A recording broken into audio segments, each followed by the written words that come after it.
Assalamualaikum warahmatullahi taala wabarakatuh. Terima kasih sedang hadirin masih lagi bersama dengan channel seadanya. Baiklah, di dalam saya membuka dan bakal mengeluarkan pada 6 hari bulan Januari ini cetakan terhad buku Tuah Opir Tusina, Lost Story of Mankind. Maka kita mulakanlah sidang kepilan ni di dalam cross reference. Maka tahun depan dan yang kebelakangan ini telah bermula fenomena ramai mengaku Al-Mahdi mula muncul.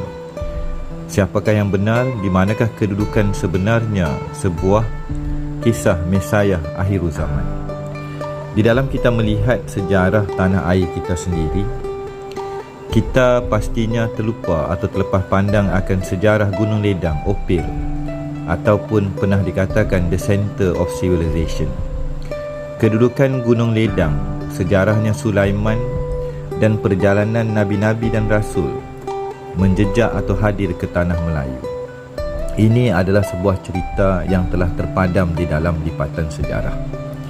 Di sebalik tirai sebuah penceritaan itu, maka andai kita merujuk kepada The Center of Ancient Civilization bertarikh 1926 dan berbagai lagi manuskrip yang bakal saya keluarkan di dalam naskah Tuah Ledang Tursina atau Opir, ataupun suatu titik sakral yang ada di tengah-tengah banjaran ataupun di wilayah Semenanjung Emas, Chersoni tadi.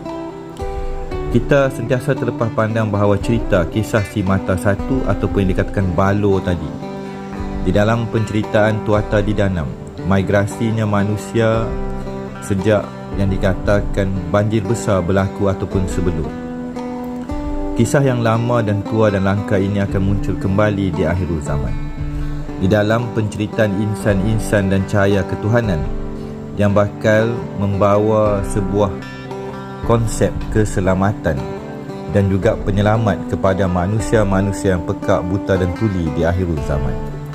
Insan atau cahaya ketuhanan ini biasanya akan dipalitkan dan akan tertera di dalam wajah-wajah kenabian dan kerasulan yang wajah mereka tidak dapat dilakarkan, kerana mereka telah mengenali diri mereka dan telah tersinar.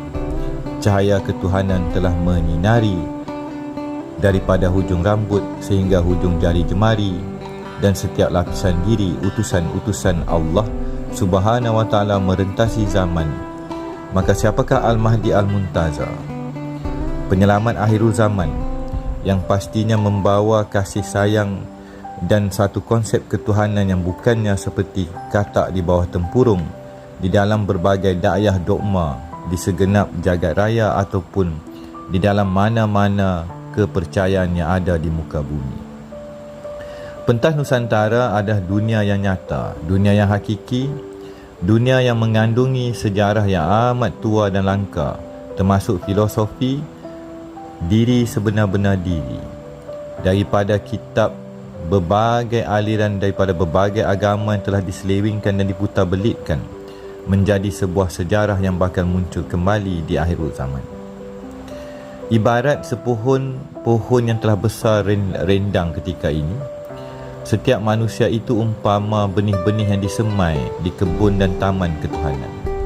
Yang membezakan mereka yang mengenal cahaya ketuhanan yang hakiki nyata senyata-nyatanya berbanding dengan mereka yang hayal tidak memahami, buta, terantai, ditutup atas, depan, belakang dan kaki mereka daripada kebenaran yang hakiki. Kehadirannya penyelamat akhir zaman daripada segala kitab-kitab dan penceritaan terdahulu pastinya mempunyai sebuah kesinambungan kepada sebuah sejarah kekasih Allah iaitu Habibullah Muhammad Al-Amin SAW. Inilah sebuah jalannya, titiannya yang dimulakan dengan mulakanlah segalanya dengan nama yang Maha Pengasih dan Maha Penyayang, Nur Rahman Nur Rahim, ataupun nur ataupun cahaya atau ruhullah tadi yang bakal menjadi pendua atau pendamping atau sahabat ataupun dua orang sosok yang bakal memerdekakan manusia di akhir zaman daripada kegelapan yang sedang meraja. Maka nyatalah cahaya mentari nur ketuhanan di akhir zaman yang bakal hadir di dalam sejarah dan cross reference yang bakal saya nyatakan di dalam buku saya, buku Tuah Opir Tusina, The Lost Story of Mankind, di dalam cetakan terhad yang bakal keluar minggu pertama bulan Januari 2024. Di dalam kita, orang-orang Melayu, orang-orang Nusantara baru bangkit daripada tidur yang panjang dan tidur yang lena di atas berbagai percaturan dan peperangan yang telah melanda tanah air kita ini. Minda kewarasan, cergas akal, hati nurani dan budi. Berbezanya kisah Nusantara dan kisah-kisah mereka yang duduk di alam materialistik. Nusantara adalah suatu alam yang ada jiwa, rasa dan bisa memahami, melihat dan menyatakan kebenarannya suatu sosok yang hadir.